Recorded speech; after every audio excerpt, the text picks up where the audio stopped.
Okay. Good morning.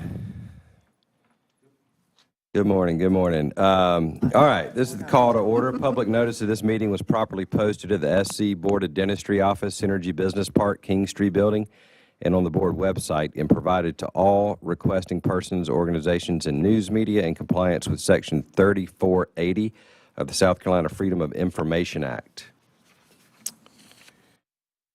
The mission of the Board of Dentistry is to promote the health, safety, and economic well-being of the public through regulation and licensing of dentists, dental hygienists, and dental technicians.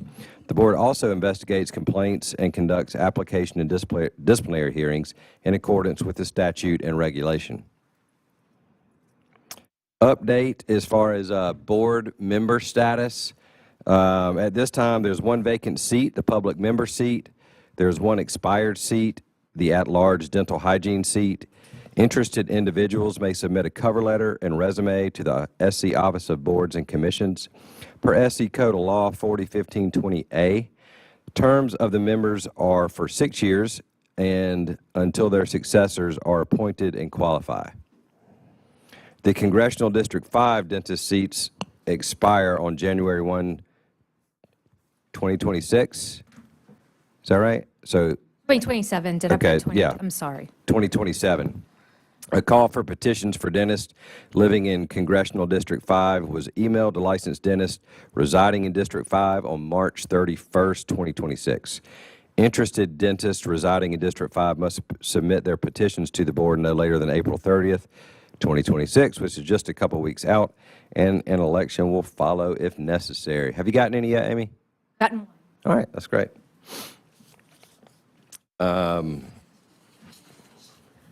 All right, next thing we need to do is approve the agenda for the day. Remember, when you do make a motion, to state your name into the microphone so that the court reporter can hear you. So would anybody like to make a motion to approve the agenda? Michael, Barbary. motion to approve. Second, Barbary. All in favor? Aye. No. Passes. President remarks.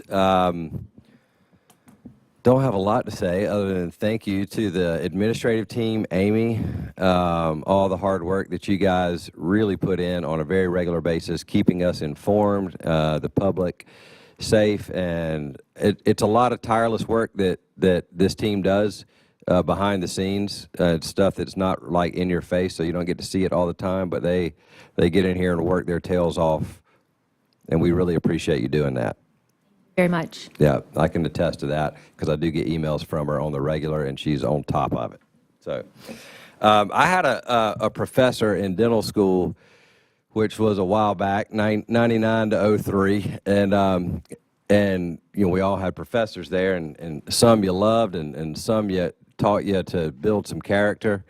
But one of the ones that we really liked a lot, his name was Dr. Duncan. And he was the oral radiologist, and he would say, he would kind of stroll in nice and easy and say, no day is complete without a little bit of humor. So he would always start his lectures off every time with a good joke, sometimes dental joke, sometimes not. So in spirit of Dr. Duncan today, we're going to start the day off with a little dental joke, which is bound to be incredibly corny, so I already apologize in advance.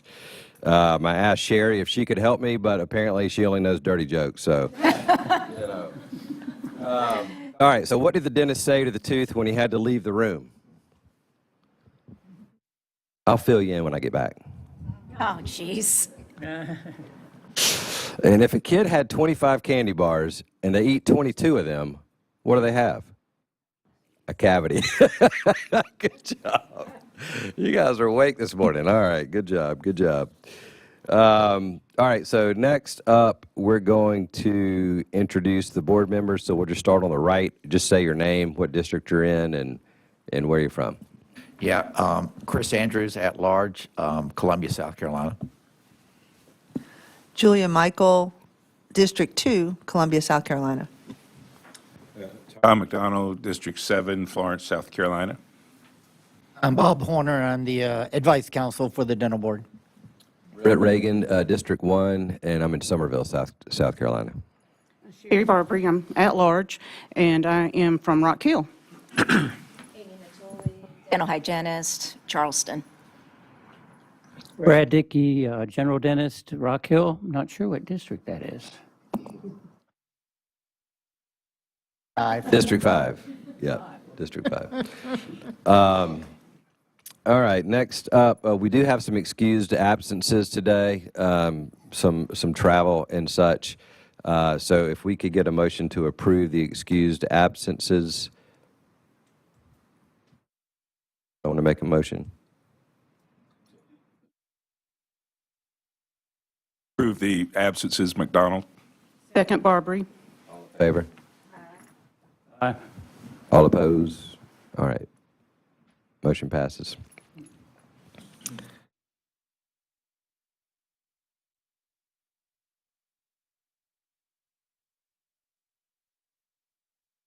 All right, so we need to,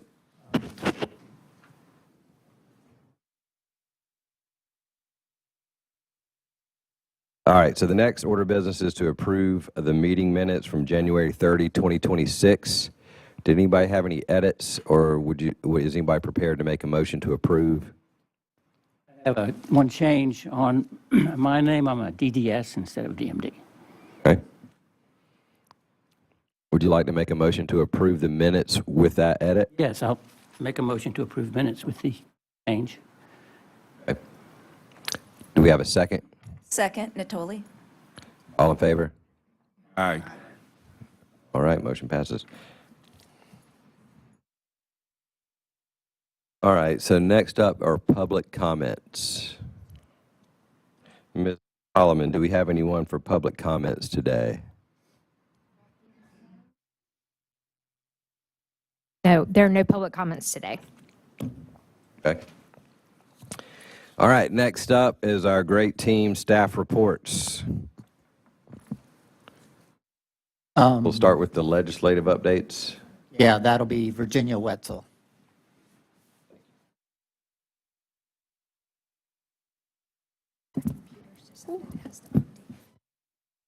Good morning, everyone.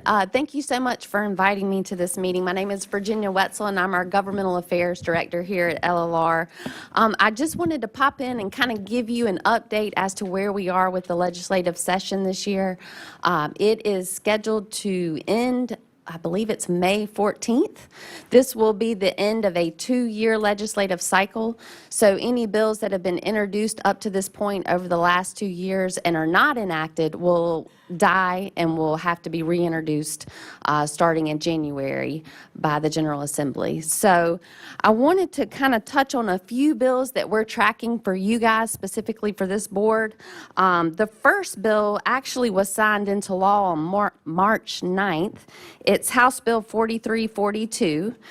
It amends your Practice Act to allow the board to waive the CODA accredited education and advanced training requirements for applicants who hold a qualifying full-time faculty appointment. That would be an assistant professor or higher at a CODA accredited school here in South Carolina.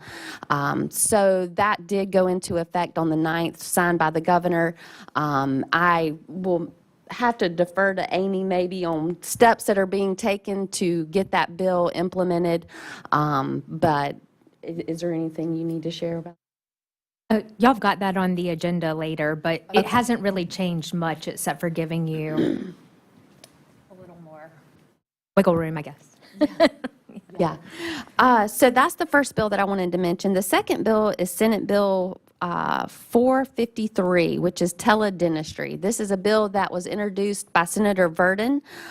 It has passed the Senate and is now in the House 3M committee. It's actually been scheduled for a hearing next Tuesday. The bill basically will establish a regulated framework for teledentistry and would require you guys to promulgate regulations following its enactment. It requires a valid dentist-patient relationship, including in-person exams when clinically necessary, imposes patient protections related to identity verification, provider disclosure, and requires informed consent from the patient. It limits delegation and advertising, and also prohibits agreements restricting patients' legal rights. This bill would take effect upon signature of the governor. We're watching this very closely since it has passed the Senate. We've got 4 weeks left of session, so there is an opportunity for this bill to make it to the finish line. The last bill that I want to bring up is related to deregulation. House Bill 3021 was a bill that was introduced on the House side, of course. It passed the House unanimously and made its way to the Senate a little over a month and a half ago. The Senate Judiciary Subcommittee has held 5 hearings on this bill. There were a lot of professions that came forward, including dentistry, to be carved out of the bill that was passed by the House. Basically, the House's version is a regulatory reduction model. It would require all regulations by every agency and board to be reauthorized by the General Assembly prior to a sunset date established in the bill. It also would require boards and agencies to bring forward 2 regulations that they recommend for deletion when promulgating a new regulation. So the primary intent of the House bill was to reduce regulations by 25%. So the Senate actually yesterday amended this bill with a strike all and insert amendment to take a slightly different approach. It would require all agency regulations to be reviewed every 5 to 8 years by the Legislative Audit Council. And agencies would have to prepare a report for the Legislative Audit Council recommending keeping a regulation, repealing it, or updating it based on its authority and law, or whether it was still necessary. So this aligns more closely to our 5-year regulatory review process, but it adds the LAC, Legislative Audit Council, as an oversight in that process, and adds this new defined evaluation criteria that we would have to report to the LAC. So we are watching that bill super close. It will now make its way to the Senate Full Judiciary Committee. If the Senate passes the bill, then it will return back to the House. The House can concur in the Senate amendments or not concur. If they don't concur, a conference committee will be created where they will review both versions of the bill and come to an agreement on which version will push forward. So those are the 3 bills that I wanted to bring to your attention. We are getting really close to the finish line here, so there will be a lot of activity, and we're trying to keep our ear to the ground and are always a call away if you guys have questions or need us for any reason. Thank you, Virginia. Hey, thanks. Have a great day. Question, Mr. President. Sure.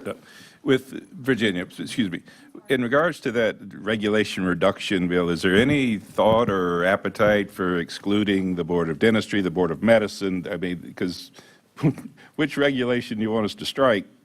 Correct. Yes, sir. That's been a point that's been brought up by many professions, and the Dental Association, I believe, actually brought forth a request to be carved out of the House version of the bill.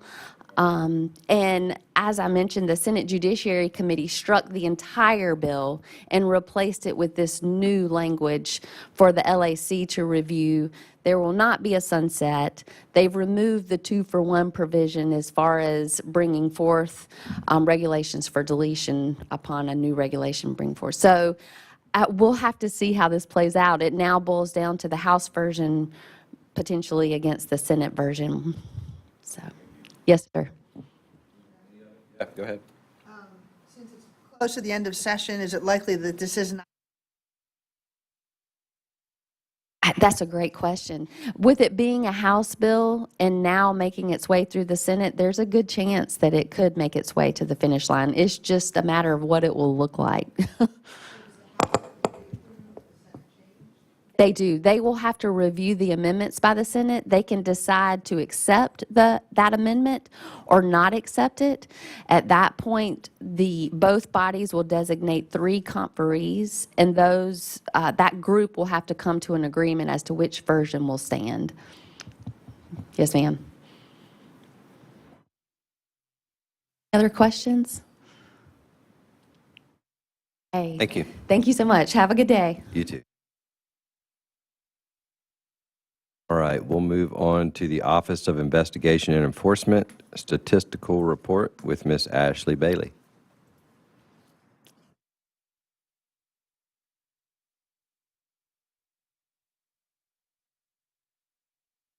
Closed session.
We have a second?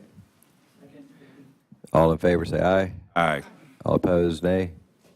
Motion passes. All right, we are in open session.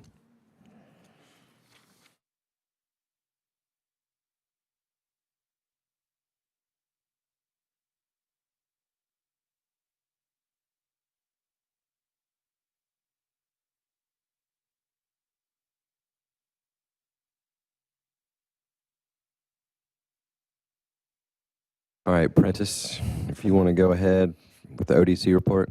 Yes, I'm going to give a report for information only. You do not have to vote on this for the cases that you have previously approved for formal complaint or still pending in ODC.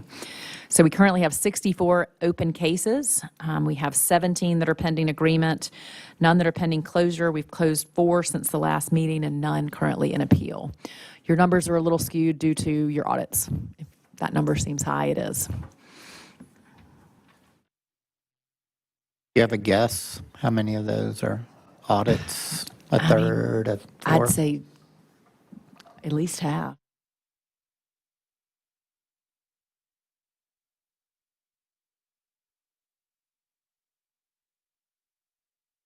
Are Go ahead, Tom. Ms. Shealy, are you hearing back from these audit folks, or or have they just sort of ghosted us? We are hearing back, but we're mainly have concentrated on the first audit. You are going to see some MOAs of people coming in this meeting and the next meeting especially.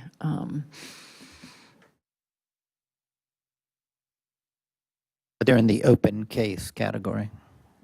Yes, they are in the open case category.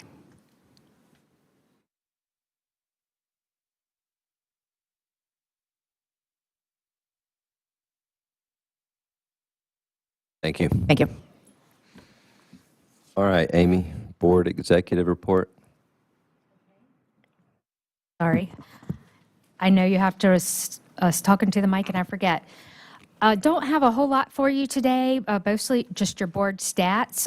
Currently, there are 3,928 licensed general dentists.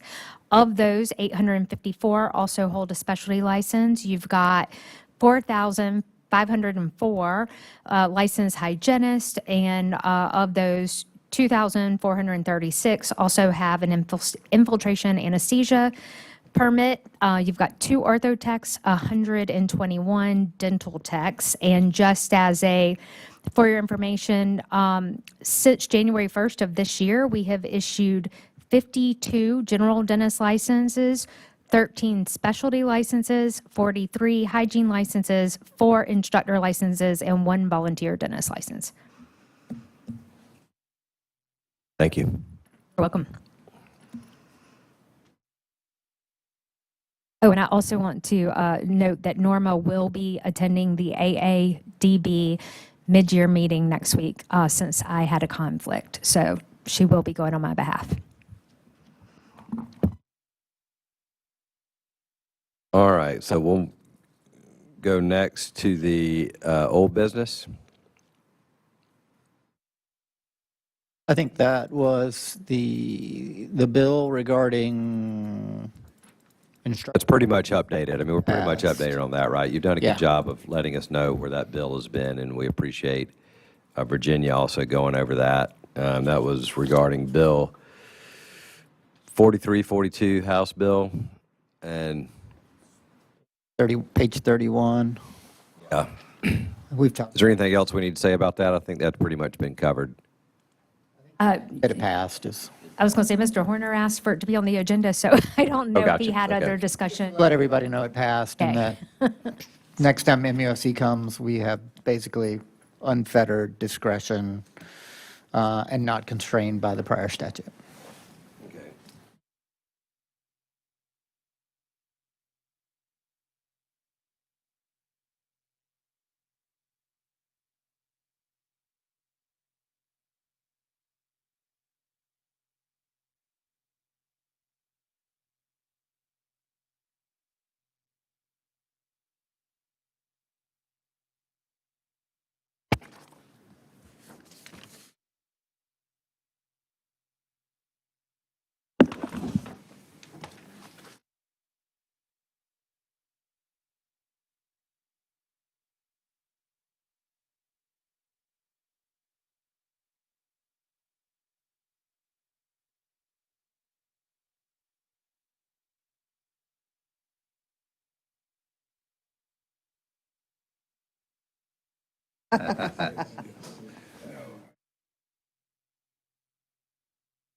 All right, so for the first piece of new business is the expert reviewers. Yes, and Ms. Shealy may do a better job explaining what they need there, so I'm just going to turn it over to her. Okay. A seat. So we have an administrative person in our legal department who deals with all the expert reviews. She's maintains the list, she sends them out, she does all the follow-up. And she has identified two categories where it'd be nice to have more reviewers. Either, and I didn't speak to specifically about why she needs these, but sometimes we have reviewers that fall off the list either because they want to, or maybe they're not as responsive, or maybe we repeatedly have reviews that the IRC says, well, I don't agree with that. Maybe they're not up to the board standards. And timing-wise, if you only have one reviewer in one category and you have more than one case, the other case just sits until they're done. So it's an efficiency thing to have more than one. So she was asking for reviewers in oral and maxillofacial surgeons to add to our list. Right, and those are the ones that are included in the packet. Yes. Right. So have you guys had time to review these, folks? And does anybody feel like they want to discuss it in closed session? Yeah, okay. At this time, I'll entertain a motion to go into closed session. Donald, I move that we go into closed session to discuss these applications. Okay. Do we have a second? Second, Natoli. And all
Motion passes. Back in open session.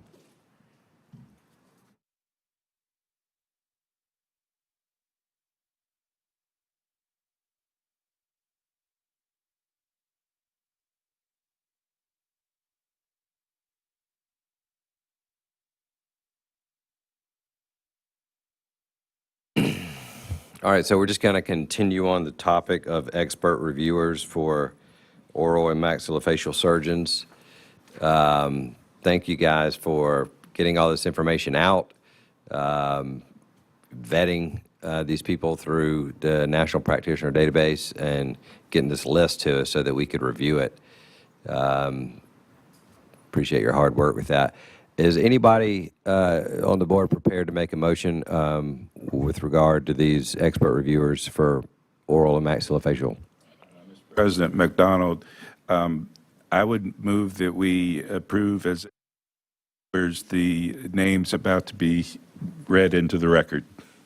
Okay. We've got Dr. Michael Reese-Kofer, Dr. Rick Capitan, Dr. Jack Krajikian, and if he's listening, I apologize if I butchered his name. Dr.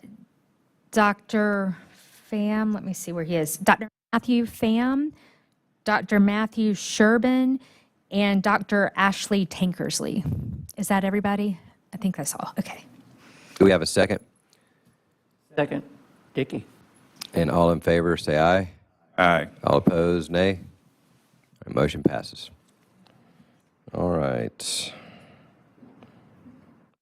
Got discussion for continuing education regulation.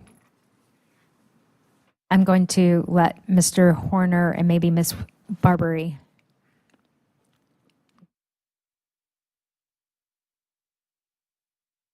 So two things. One, I just reprinted out. It should be in your materials too, but this is the reg with all of the changes that we had discussed. They really start on page 2, which is the back of page 1. Anything with an underline is an addition. Anything with a strike through is a subtraction. Doesn't start until the very end of the second page. Those are the things that I emailed you guys about yesterday that were added to the board folder, but they are not part of the main document because I did not want to mess it up. So, Oh, and Ms. McAllister says you have a printout of them as well. yes. As I said, we're striking through CPR, for example. We're adding practice management. We're doing the hours for practice management. We are striking the CPR being a continuing ed course, making it very clear that can't happen. I have added that the American Academy of Dental Hygiene is now an approved or endorsed provider. And then at the bottom, we clarified that your first renewal period after residency does not require CE. That is what we all agreed on at the last meeting. I just wanted you all to see it. As long as it looks good to everybody, we're going to go ahead and get that down to the State House for next year.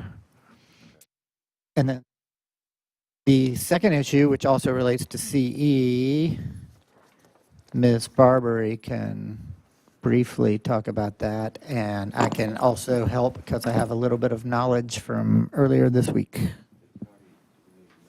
Approached to write a letter from the We board, did which I already. could not and did not do, to add the Board of Dentistry onto this bill for human trafficking. Since I couldn't do anything, it was like the day before they voted on it, and I couldn't come before the board, I just said I'll try to get it on the back end, and Mr. Horner said they were trying to get all the LLR boards on with a CE or a course on human trafficking, so I just wanted to see if we could make it one of our hours to be dedicated to human trafficking for our CEs. Not adding any more hours, but just one of the ones that are required would be for human trafficking. There'd be one for hygiene and one for dental. Go ahead, Dr. Michael. How often, please? It's for our court, just like with their infection control, one every 2 years. As I read the Read the bill. it's in all the others, it's 5 years. So do we have to have it another year? So, 1 hour? I will tell you, from an LLR standpoint, trying to track something once every 5 or 6 years is going to be a lot of trouble. Just logistically, because the deadline is, I think it's 6 years. It's 6 years down the road. Yeah, 2 years after initial licensure and every 6 years thereafter.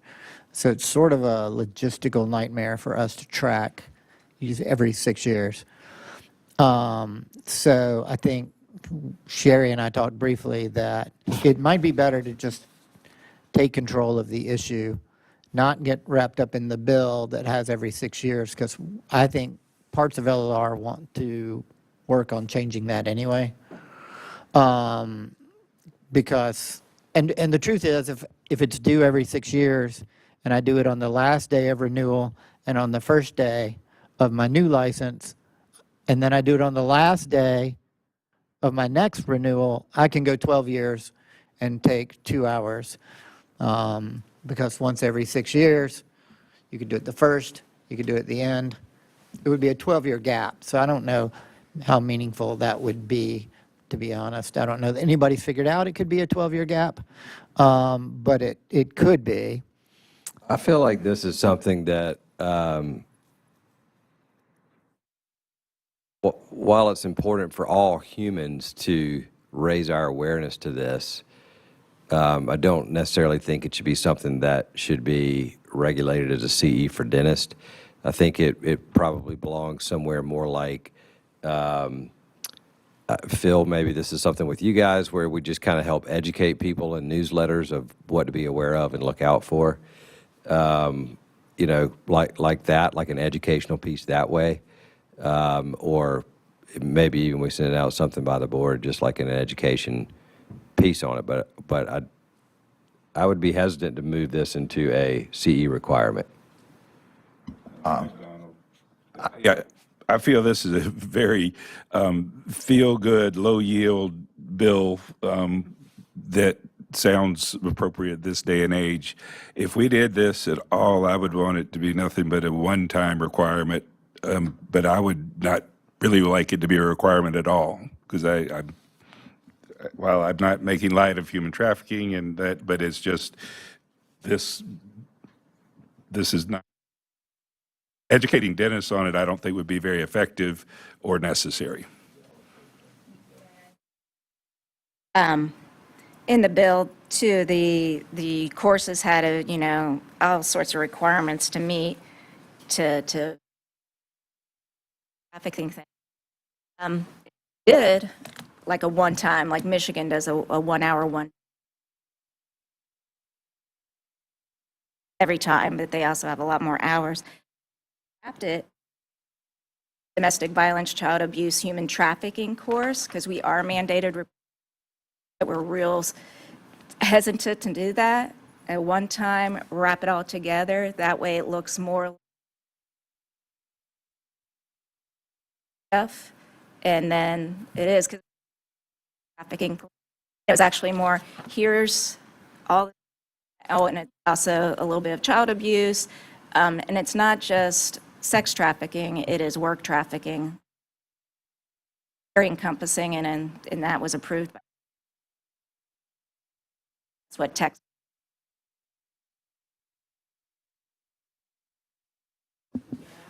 I definitely support that idea, but I also think the idea of once, just like the South Carolina ethics test gets taken once for licensure, being aware of it and then making sure you stay aware of it, I think is really important. But having to times, we've never had to take we are required to report if we see signs of child abuse or domestic abuse. We've never had a requirement to take a course for it. It's our responsibility to know that. However, one course once, I think, would serve a very good purpose for some people more than others. But, you know, to know what to look out for is really important. Some people aren't going to take the time to find that out. Andrews, I'm going to have to agree with the president. As much as I'm very compassionate about this, I mean, if I had a room full of dentists here and I told them that we're going to have to do some CE trafficking, I just don't think that would be received very well. Then again, we're not Texas and we're not Michigan. So I think in those states, I think it's a real, probably more of a hot issue. But like I said, as far as a dental thing, I just don't see how I could legitimately look at a dentist and tell him, explain that to him why we did it. I mean, that's just my. There are other things that we probably could do, not to be non-compassionate about the issue.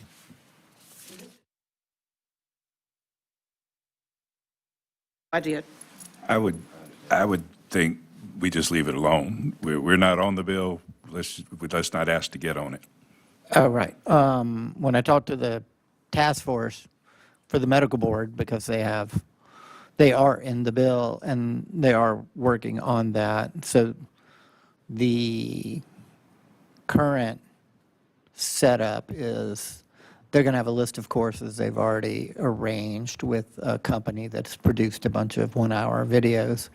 And then the South Carolina Attorney General's office, which is the task force is a part of, will in the next year create their own course, more particular to South Carolina.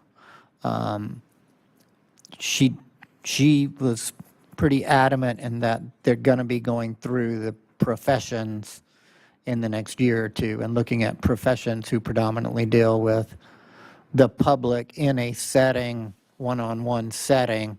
So residential builders are probably never going to get added. Counselors and psychologists and probably dentists may get added. And I think part of that is the hygienist is certainly with the patient for a significant length of time and on a routine, normal exam. So I just throwing that out there. Can I also add, and I don't have any personal experience myself, but I have attended sex trafficking, human trafficking training, and South Carolina, unfortunately, is a crossroads in this country for it, and that's why it's on the radar, and that's why it's being discussed. So thankfully, it sounds like other people in this room have not been touched by it, but there are, I don't know, 3,000 dentists in South Carolina, and maybe a couple of them have, but there are a whole bunch of other people in the state who have been touched by it, who've lost family members and close friends to it. So if we're not going to follow through with it, at least I would say that as dentists, we do want to, as a profession, be aware of it and understand what we should be looking for. That task.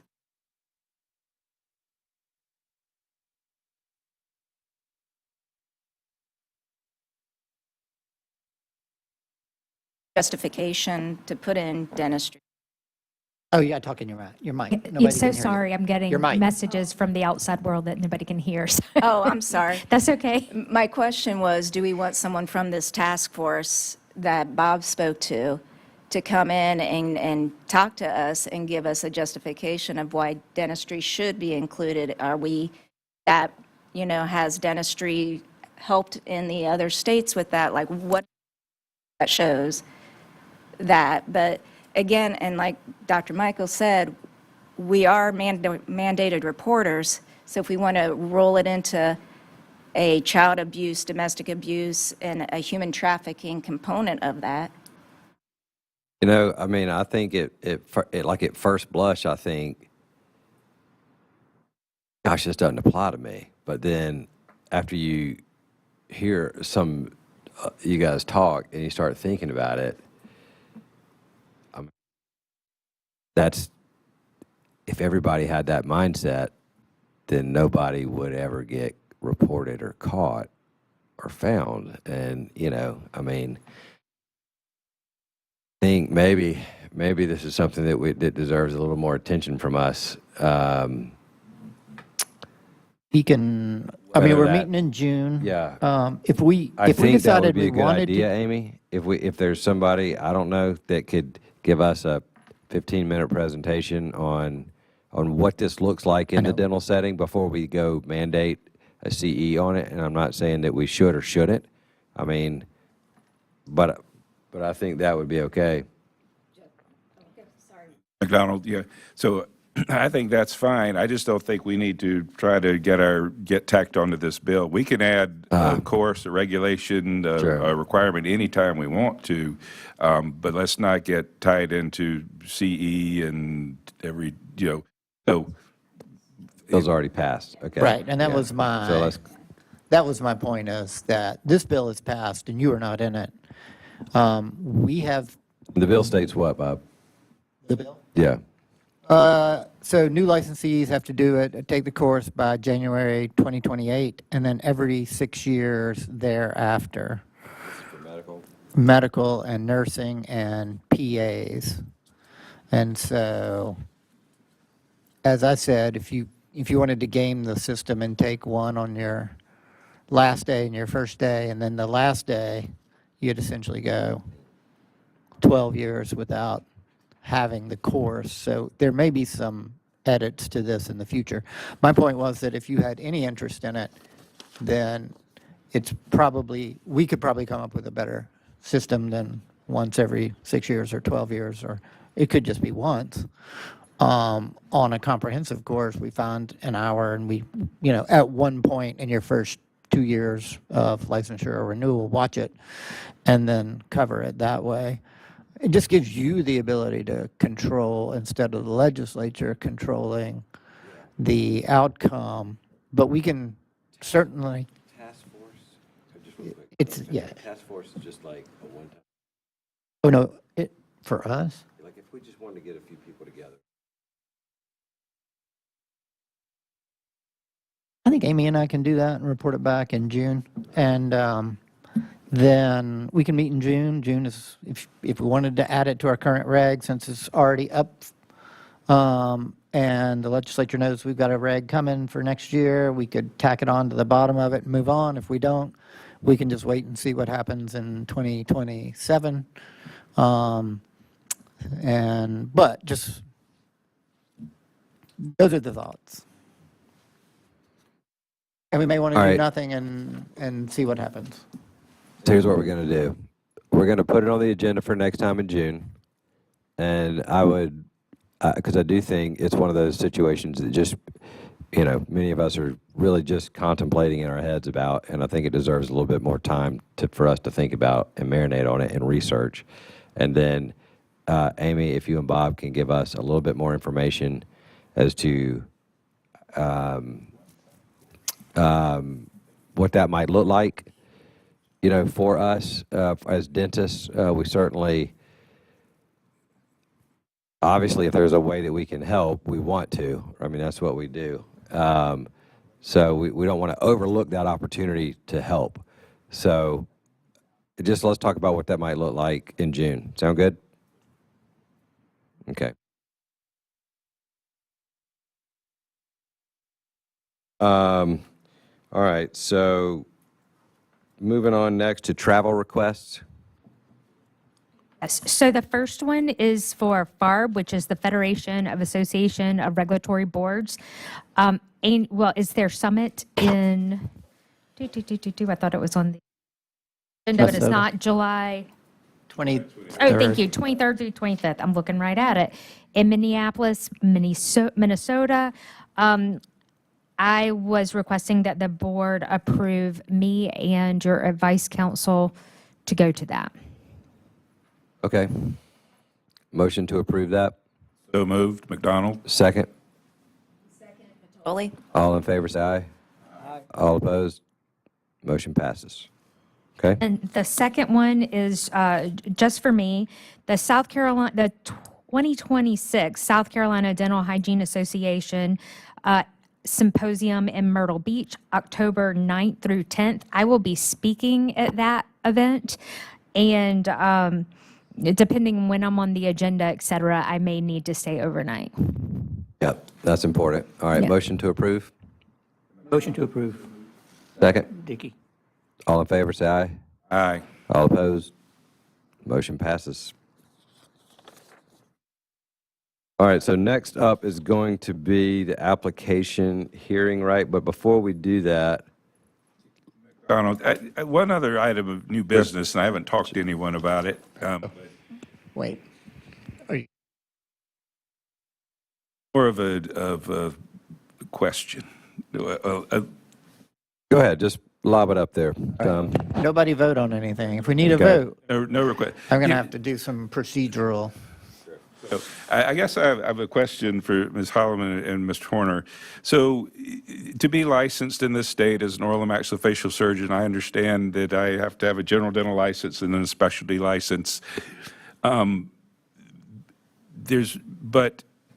there's not really an avenue for a specialist in this day and age to get a specialty license without the general dentist license in this state.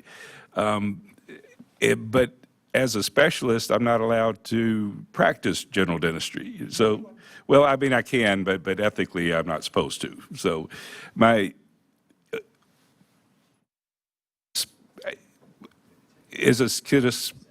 is there not a way, or is there, specialty license is almost like an add-on, but why do I even need it? The statute says you have to. Yeah, I think this might be something that we could take up in executive session. We in a can, little all bit. right, but that's, okay. If this is better done in executive session, I'm going to withdraw my comments, and we'll talk about this another time, but it's just Okay.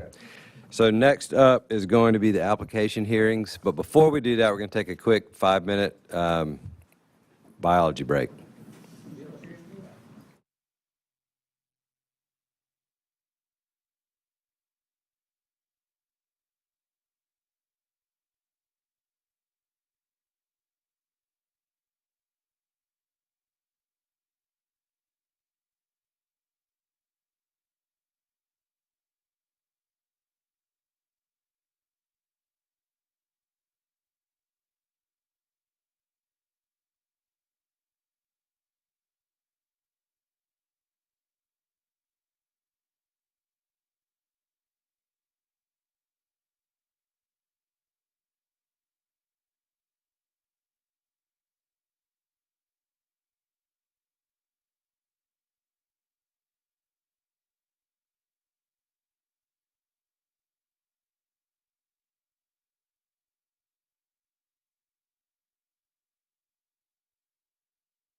All right, so this hearing is called to order. This is a matter of Dr. Earl Schneider. The purpose of this hearing is to determine whether Dr. Earl Schneider should be considered for a South Carolina dentist license by examination. Does any board member have a reason to recuse him or herself from this matter? Okay, and a quorum of the board is present. Everyone is reminded that these proceedings are being recorded and that all witnesses must be sworn in before they testify. All remarks should be directed towards me, the president. My name is Dr. Brett Reagan, president of the South Carolina Board of Dentistry. The attorney assigned to advise us during this hearing is Bob Horner, Office of Advice Counsel with the LLR. And let me ask one question. Dr. Schneider, is there anybody here on the board that you think should be recused since you had previously appeared a couple, 5, 6 years ago? I wasn't here. I wanted to come here. It was during COVID, but I don't. Yeah, it's been a large turnover. Yeah. Okay. I just wanted to make sure. Thank you. No problem. Sorry.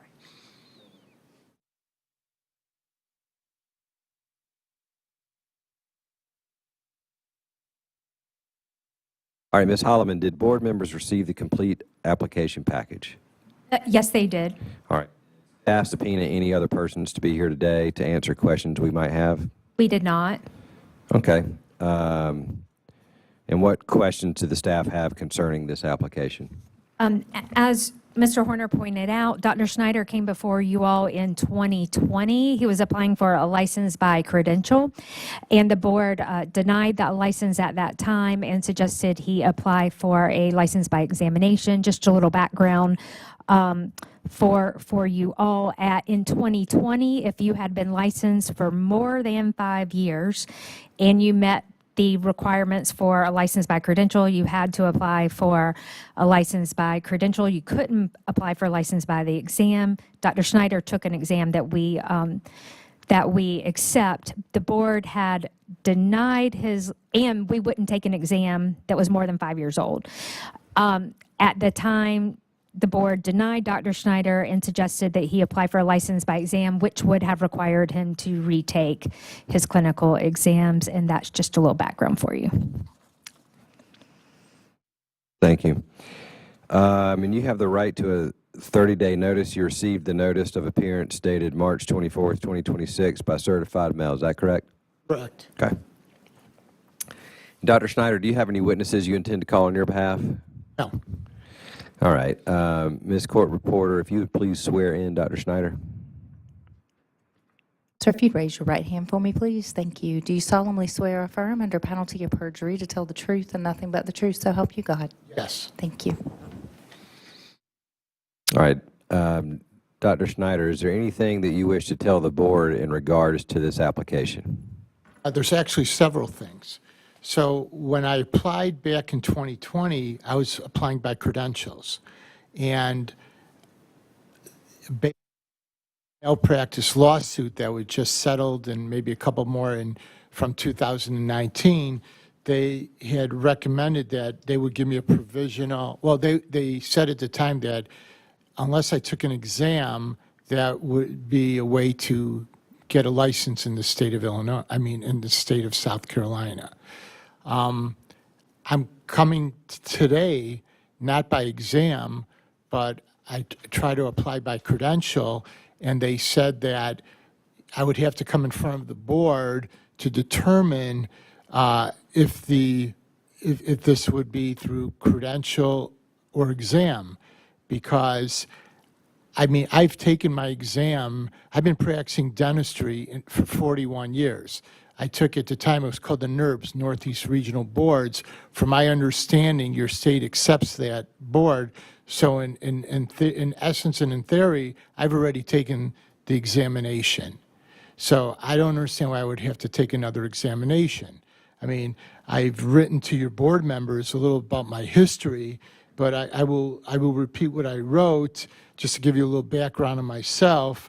I've never been subject to any dental board actions, nor have I ever been reprimanded since 1985. I've been practicing for 41 years. Throughout my career, I've remained committed to providing safe, ethical, and high-quality dental care.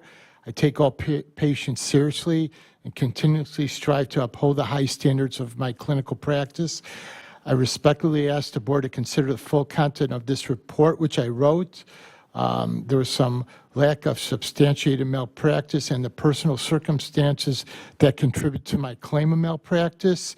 Also, in 41 years of practice, I have done thousands of fillings, crowns, root canals, various types of surgery. I educated dental students. I've been associate professor at Northwestern University Dental School after I graduated, and then right prior to them closing. I volunteered for special needs patients, Special Olympics. I've given pro bono services for battered women, and I commit myself to my profession, which I love and continue until I practice no longer. My goal is to retire in South Carolina. That's been one of my wife's and I's dreams. I tried to do this back in 2020. I wasn't able to appear here. I had an attorney that I think things were probably made or said, which, I didn't get the full aspect of it. But, what I did at the time is because I wasn't able to, I didn't want to take a test again. So according to the, here, let me say exactly, it says, hold on. So it says that the NPDB Practitioner Board Guidebook, that if I withdraw, that it's not a reportable event. Because right now, presently, I have dental licenses in 3 states. I have Illinois, Michigan, and I just got a license about a month and a half ago in Tennessee. Because my wife and I, our goal was to move out of Illinois, and we wanted to move south. I've been offered several positions for dentistry. And one, which I really wanted to, was in Myrtle Beach by your ex-Senator Ray Clary. It's his practice. So that's been my goal. So I'm really, I hope the board considers me. When you're practicing 41 years, I'm in a very high tort state. Maybe my situations, I've picked the wrong patients to work on. Maybe it was a bad situation. But I've never been reprimanded. I don't think I've ever done anything that really was detrimental to patients. People could find things and they could sue you for anything. I don't consider it an open margin, though it's not what I like to do. I mean, there was one incident which I explained what happened. A person was going under chemo. He didn't allow me to take x-rays, and therefore, we placed a couple of crowns, and that was the outcome. But it was a very short term that I saw him. Another one that I had, this was the big one in 2019. It's someone who I've dated prior to me working on them. And unfortunately, I was in the middle of treatment. I never got to complete it. We broke up, and she found out I was dating somebody else and came after me with a vengeance. And that was it, and unfortunately, it turned into a malpractice. But other than that, I think I'm a highly qualified dentist. I could definitely love to practice in your state. I could do what I need to do and help the dental society here as well.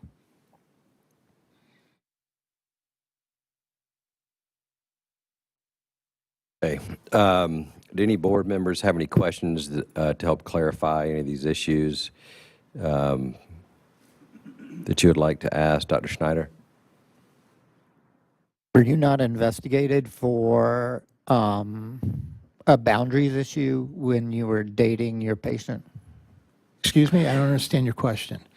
You said you were dating someone and then they became your patient. Correct. Yes. Is that not a boundaries issue when your girlfriend becomes your patient? Well, I would ask you, what would be the boundary of my wife being my patient? Yes, we have rules in this state against that too. Well, there's no boundaries in Illinois with that. I've never heard of that boundary before. Okay. So I would say no. No one's ever questioned me on that. Do you understand that there could be a lack of objectivity on your part, a failure on her part to be honest with you about the medical conditions or your scope of work or how she feels afterwards, and that you should probably, if you're going to practice in this state, not practice on someone you are in a relationship with, including family members.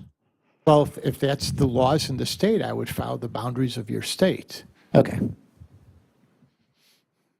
No complaint in Illinois about that. No one. No one ever complained. In fact, and I could show, I don't want to go down so petty with this, but I could show you pictures on Google reviews that while I was doing it, how happy she was. I did a podcast with her on how I changed her life. It made her feel better about herself because she had not a great smile. So, but in Illinois, there is no laws or anything like that. So if this is the laws that are in South Carolina, of course I would follow your laws. Thank you. May I ask a question to the president? Have you ever practiced in Michigan or Tennessee? Sometimes in South Carolina, we have dual license because we live in Charlotte and practice in both states, but Tennessee and Michigan are opposite. So let me explain to you what happened. So back in 2018, I had sold my dental practice to a DSO. And about a year and a half afterwards, I didn't enjoy working with this corporation, so I quit. My wife worked for a company that they were based out of Michigan, so we thought we were originally going to move there, so I got a license in Michigan. So I never practiced in Michigan. As far as Tennessee, the reason it was just a month ago, my wife and I are having options of moving to the South.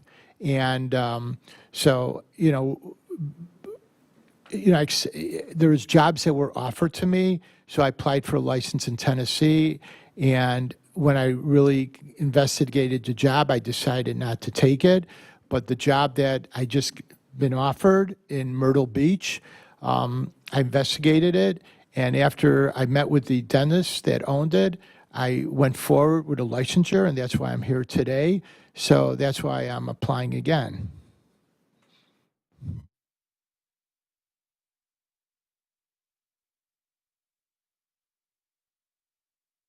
Just to be clear, there's no pending complaints or, okay, so.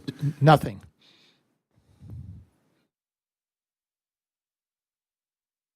I sent to your board or to the licensure, it had everything from my state, that everything's active, no complaints, and I guess the same that came from Michigan and Tennessee. So I sent to your board every state.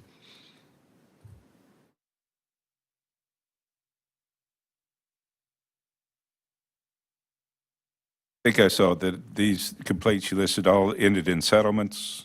Yes, yes. Okay.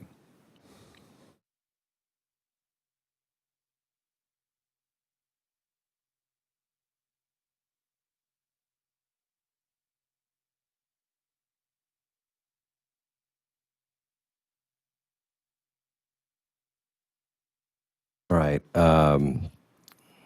Any other questions by the board? I'm sorry, one more. I'm just processing the information you just gave us. So the DSO, you left, you must be practicing now in another capacity. I own my own practice. I started to practice again back in 2021.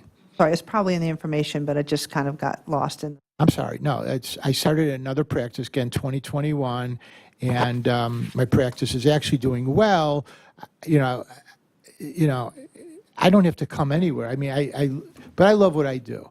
And my goal was my end of my practice, I'm 66. My goal is to work till I'm 75, maybe 76, possibly 77. If I'm lucky, 78.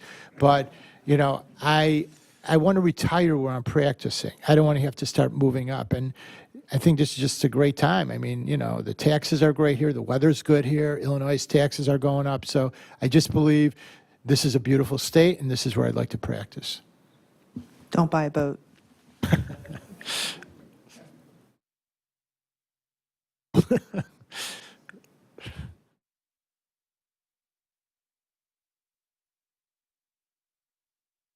All right. Is there any additional relevant evidence you want us to consider, Dr. Schneider? Just that I love dentistry, and I mean, my word said what I mean. Okay. Well, the board will take this up in executive session. Your case has been submitted, so thank you, which we will go to in the end of the meeting, and you may wait until such time as our decision is announced or the board staff will contact you with our decision in this matter.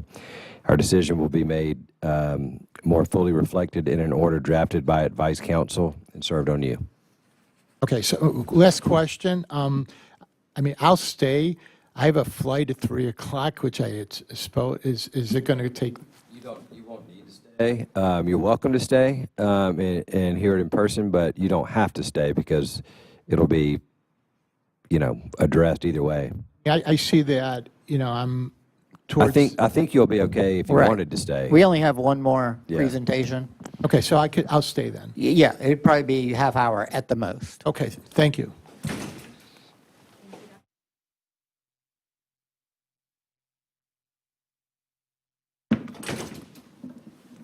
All right, a motion to go into closed session for disciplinary hearings.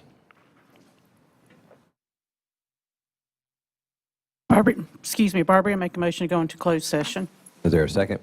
Natoli, second. All in favor, say aye. Aye. All opposed?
Aye.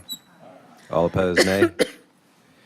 Motion approves. For the record, there were no votes taken during executive session. And do we have any calls for dispositions in these cases? Do we have any?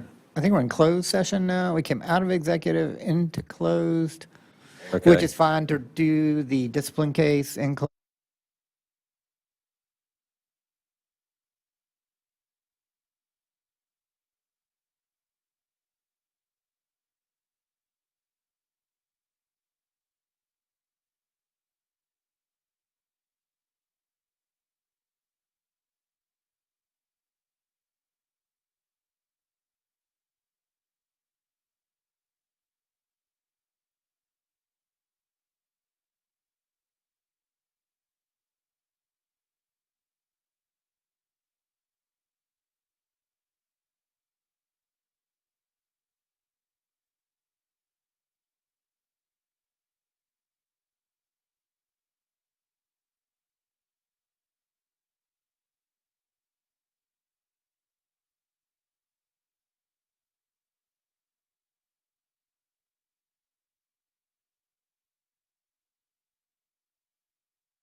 Dickey. Aye. Opposed, nay.